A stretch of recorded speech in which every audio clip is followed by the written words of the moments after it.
പ്രിയപ്പെട്ടവരെ, പുതിയൊരു information video ആയിട്ടാണ് ഇന്ന് വന്നിട്ടുള്ളത്. ഇത് വളാഞ്ചേരി വയഡക്റ്റ് പാലാണ്. വയഡക്റ്റ് പാലം എന്ന് പറഞ്ഞു കഴിഞ്ഞാൽ തൃശ്ശൂർ ഭാഗത്തേക്ക് പോകുന്ന റൂട്ടാണ്. അതായത് കോട്ടക്കൽ, പുത്തനത്താണി, വെട്ടിച്ചിറ ടോൾ പ്ലാസ കഴിഞ്ഞാൽ പിന്നെ നേരെ കുറ്റിപ്പുറം ഭാഗത്തേക്കാണ് ഈ റോഡ് പോയിക്കൊണ്ടിരിക്കുന്നതും. പാലം വഴി പാടത്തുകൂടെ റോഡ് വഴി അങ്ങനെ പഴയ റോഡിലേക്ക് എത്തും. അപ്പോൾ അതിനിടയിൽ വളാഞ്ചേരി എക്സിറ്റ് ആവാൻ, വളാഞ്ചേരിയിലേക്ക് എങ്ങനെ എക്സിറ്റ് ആവും എന്നുള്ള അങ്കലാപ്പിൽ വരുന്ന ആളുകൾക്കാണ് ഈ ഇൻഫർമേഷൻ ഉപകാരപ്പെടുക.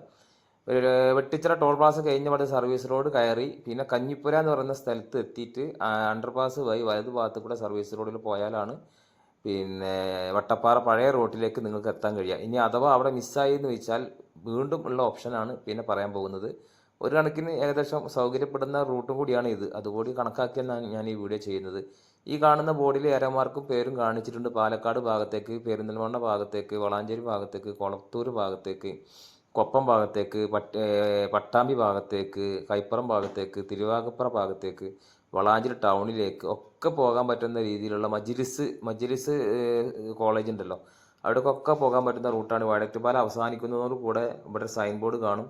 ആ സൈൻ ബോർഡ് നോക്കിയാൽ അതിൽ ഏകദേശം സ്ഥലങ്ങൾ ചെറിയ കുറച്ച് 1-2 സ്ഥലങ്ങൾ കാണിച്ചിട്ടുണ്ട്.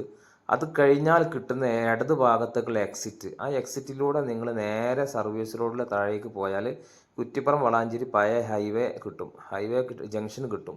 ആ ജംഗ്ഷനിൽ നിന്ന് ഇടത്തോട്ട് യൂ ടേൺ ചെയ്തിട്ട് പഴയ വളാഞ്ചേരി റൂട്ടിലേക്ക് ഇടത്തോട്ട് യൂ ടേൺ ചെയ്താൽ നിങ്ങൾക്ക് വളാഞ്ചേരി ടൗണിലും ഈ പറയുന്ന സ്ഥലത്തേക്കൊക്കെ നിങ്ങൾക്ക് പോകാൻ കഴിയും. നേരെ വലതു ഭാഗത്തേക്ക് കയറുകയാണെങ്കിൽ സർവീസ് റോഡിൽ കയറി കഴിഞ്ഞാൽ വീണ്ടും ഹൈവേയിലേക്കും കയറാം. അത് മാത്രമല്ല, നിങ്ങൾക്ക് കുറ്റിപ്പുറം ഭാഗത്തേക്കോ മൂടാൽ ഭാഗത്തേക്കോ പേരശ്ശനൂർ, പൈങ്കണ്ണൂർ ഭാഗത്തേക്ക് പോകാനും കഴിയും. അപ്പോൾ അത് പ്രത്യേകം ശ്രദ്ധിക്കുക. അതാണ് ഇപ്പോൾ ഈ വീഡിയോ കൊണ്ട് ഉദ്ദേശിക്കുന്നത്.